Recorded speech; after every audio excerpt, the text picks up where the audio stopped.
Okay, we're gonna go to the car wash.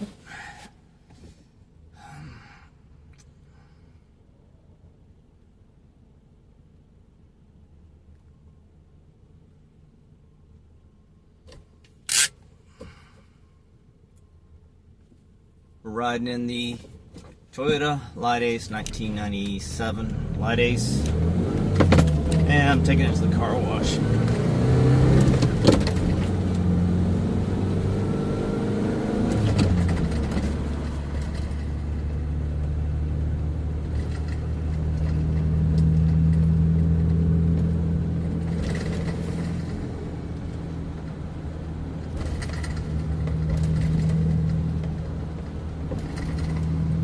Beautiful Randolph, New Jersey.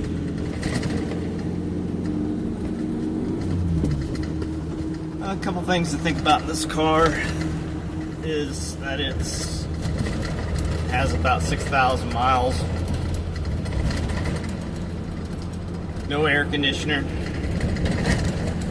5-speed on the column, which is kind of interesting. Drives real good. Pretty much a new engine, brand new engine. I just changed the oil not too long ago. I changed the oil every 5,000 kilometers with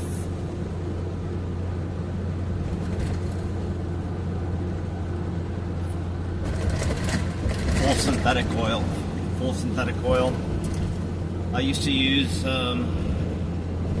Fram filters on all my cars, but they discontinued Fram, and now there's a new brand, CarQuest, I have to use. I got the part number listed, because if you go tell the part counter guy this year and model car, he's not going to have any information on it. So I have all the information on the oil filter sizes and whatnot. It's all written down in the maintenance book. I put them all in the back.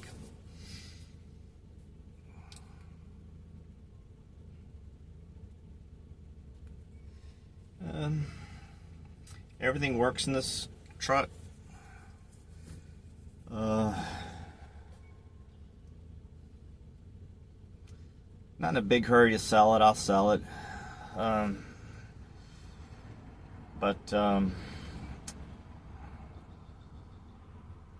I'd probably keep it. I would keep it if I just had to pay insurance on it every month. I'm paying insurance on like 8 cars right now.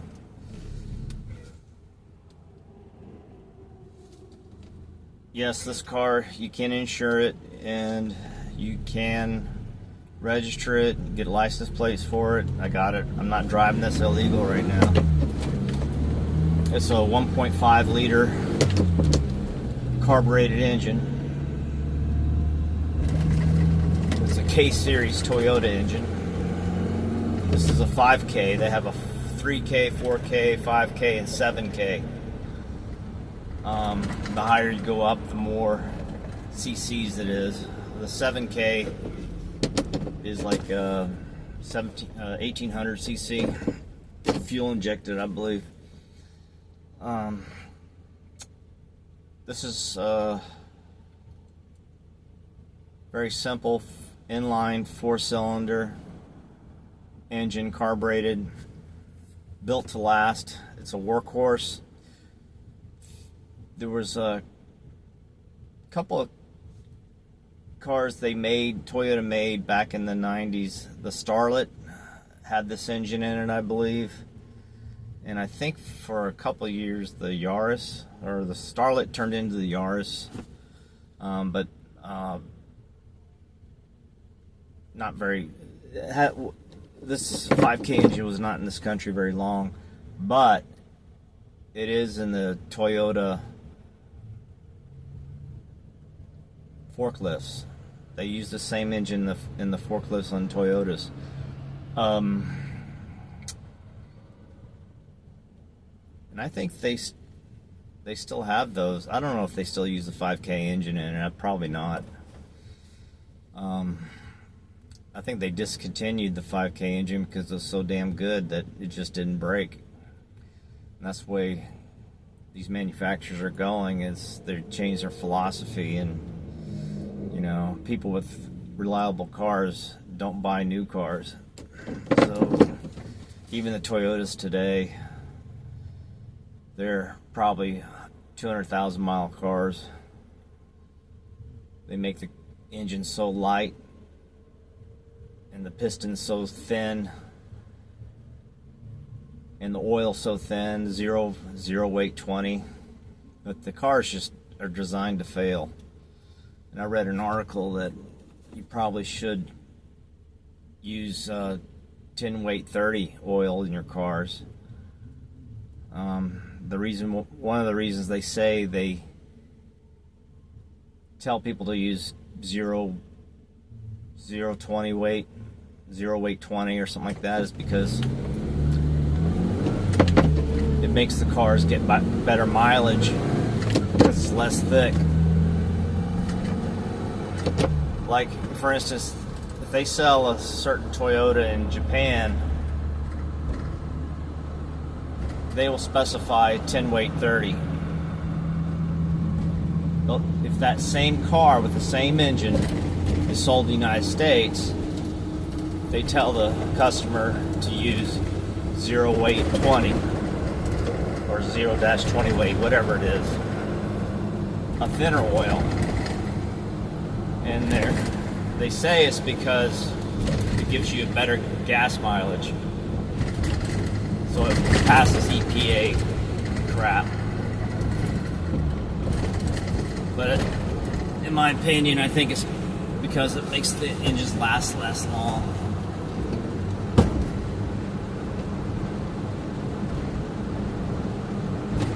Okay, we're coming up to the car wash.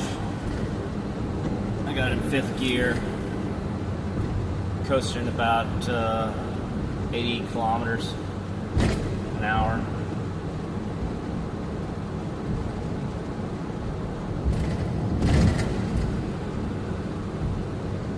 Hopefully the car wash is open. It should be open.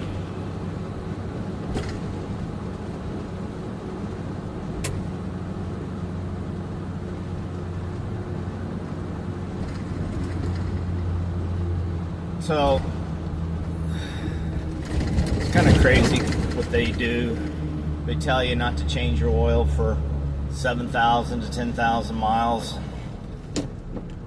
That's just a lie. That's an absolute lie.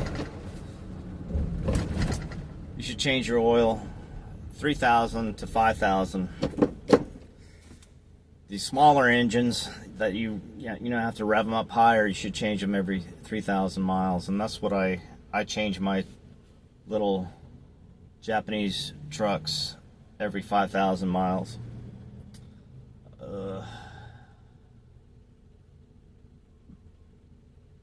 If you do this to this engine, it will last you. This thing will last forever. I mean, I'm telling you, it's a Toyota, back a 1997 built Toyota, and it was manufactured by Japanese workers who take their job very seriously. Not that I'm bashing American workers, but you know, you have to admit there's a difference, a cultural difference.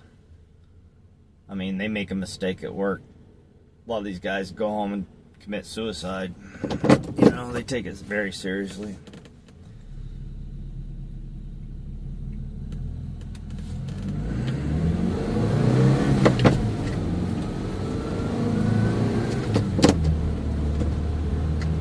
A couple things you gotta get used to is remember to turn your lights off.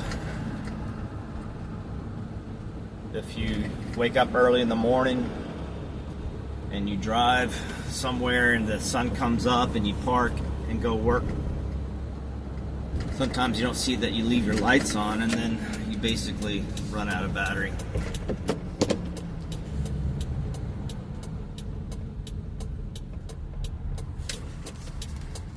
I've done that several times with these because I always have these automatic lights on my newer cars, so I out of the habit of turning my lights off. Here we go. Let's see. Wheel detail 16. Surface protected wheel. Let's go for the $18 best value. We're gonna get the $18 wash. We good?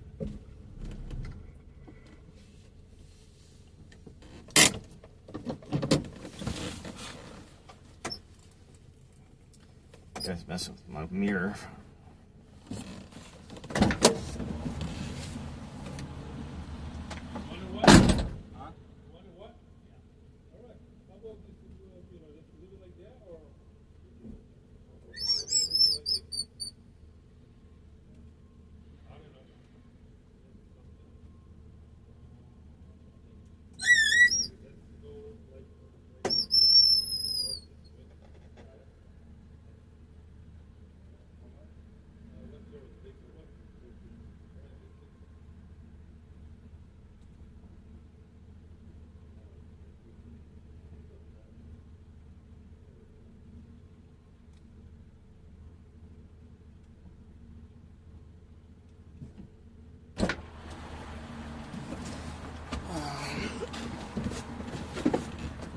I'm gonna have to.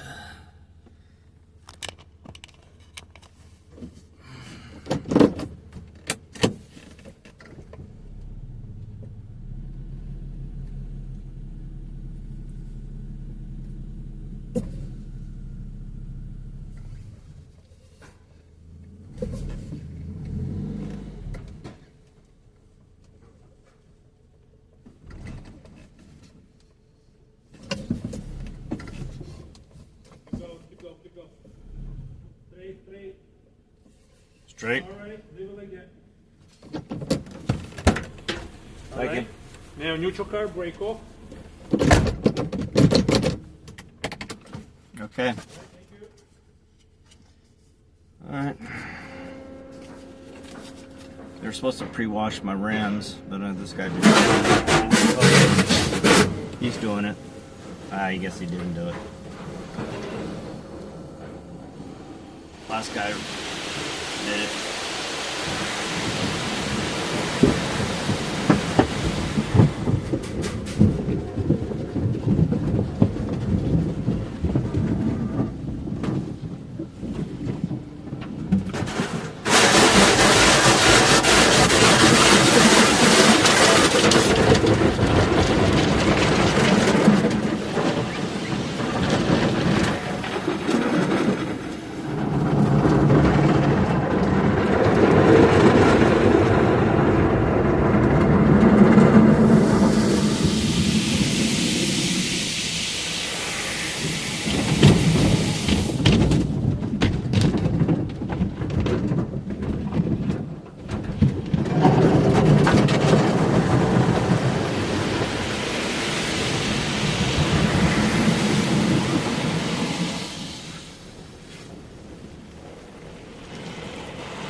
Color de un ángel.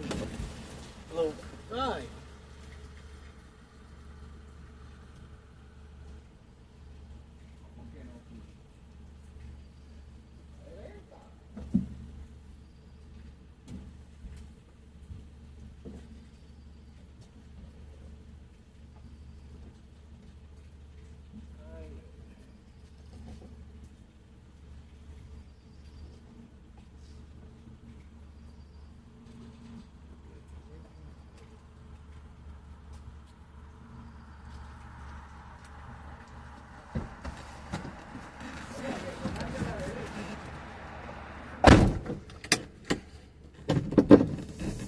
it. I just had this car painted about months ago. I don't know, it seems like 6 months ago. And the reason for it is that the clear coat seemed to have scratches on it from the back. This was a company car, I think. I'm pretty sure it was a company car because they had rubbed out the company logo on the doors. So it kind of looked kind of crappy that way. And had a couple of dents in the back. And I said pull the big dents. And I thought they were going to take care of the smaller dents. But I didn't say that. So it's kind of like they didn't really take care of all the smaller dents in the bed, in the outside of the bed. So, but it's fine. I wasn't looking for a hot rod anyway.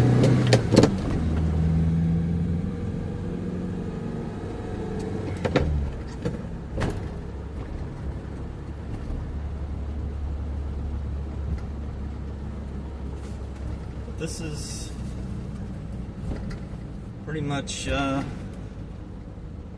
good little car. It's a challenge in the summertime if you're driving it in 80-degree weather. It's windows down, no air conditioner. Wear a t-shirt, you're gonna get sweaty. No question about it. But it's actually nice, very nice in the spring. It's kind of a 3-season car. You can do it in the winter time, spring, and summer. Not summer. Well, you can do summer. I drive in summer. I grew up in Asia, so the heat doesn't bother me. I don't really particularly like it, but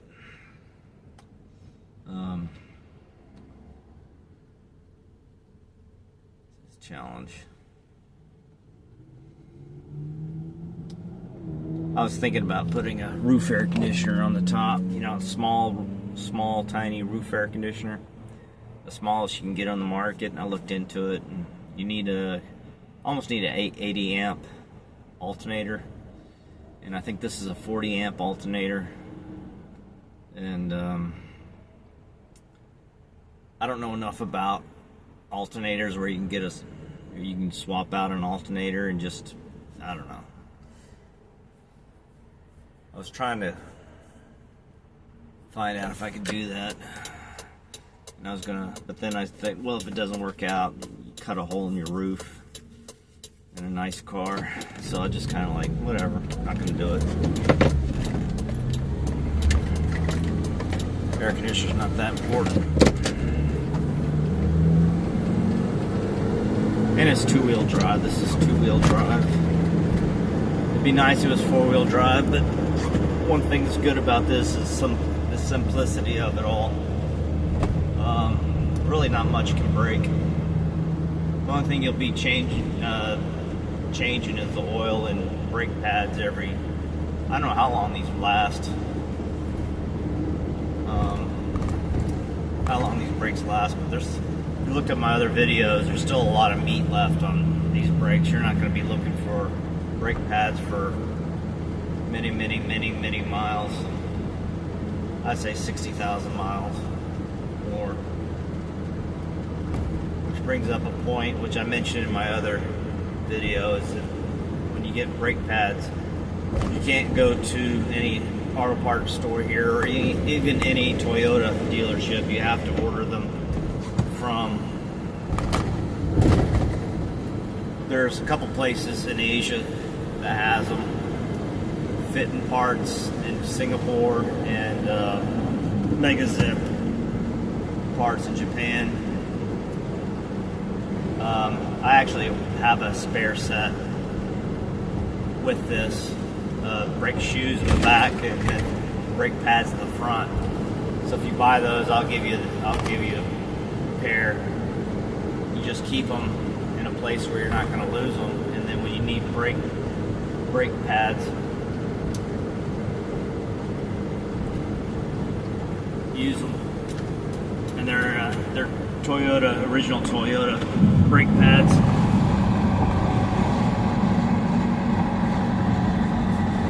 And when I ordered them, it took about 5 days. Because what you do it on the internet, you put your VIN number in, and they pop out with a bunch of results, and you click on what you want. Then you give them a credit card number, press pay, and then the warehouse collects your parts and then sends them to you overnight. Sometimes DHL, sometimes FedEx. They get it pretty quick.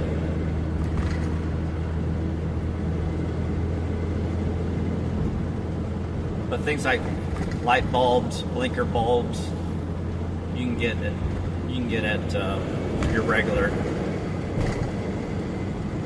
auto parts store. Like I had a blinker go out in one of my other trucks like this, and I just went down and got one. It's not a big deal. They still sell incandescent. These are all incandescent bulbs. You can still find them. Pretty easy. I mean, you don't even have to look. That might change in about 5 or 10 years. It's another good thing of these new cars. If your headlight goes out, it's like $1,000 to you have to replace this whole unit. I liken this car as kind of like a Volkswagen Beetle, a Bug, except much better, drives better. Parts aren't as how you say, accessible, or some parts aren't you can't get. Like there's certain parts you won't be able to get, like transmission. If for some reason your transmission strips out, you won't be able to get them. You'll be able to get a clutch plate. There's no problem. Clutch plates. I looked that up already. But you can get clutch plates. No problem. Just the consumables. They call them consumables. You can get consumables pretty much no problem. But it's things like I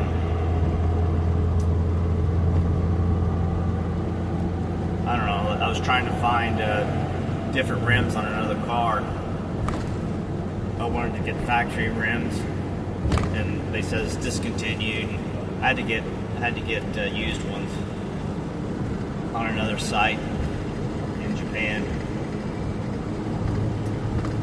But anyway, I'm just driving around right now, showing you that it's just a normal car.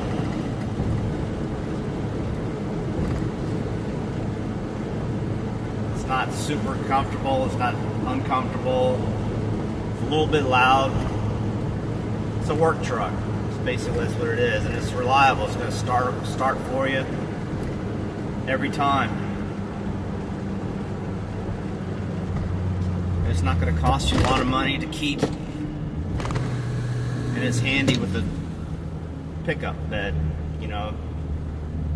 Another thing to think about is on the pickup bed is, I don't know, 3 feet high. I mean, you can lean in, you can pick stuff up. Even the smallest pickups you get in this country, you can't reach over in the center and grab what you got to grab. Here, you just reach over. You can grab every part of the bed you want without climbing into the truck. It's really nice. I'm gonna end it here.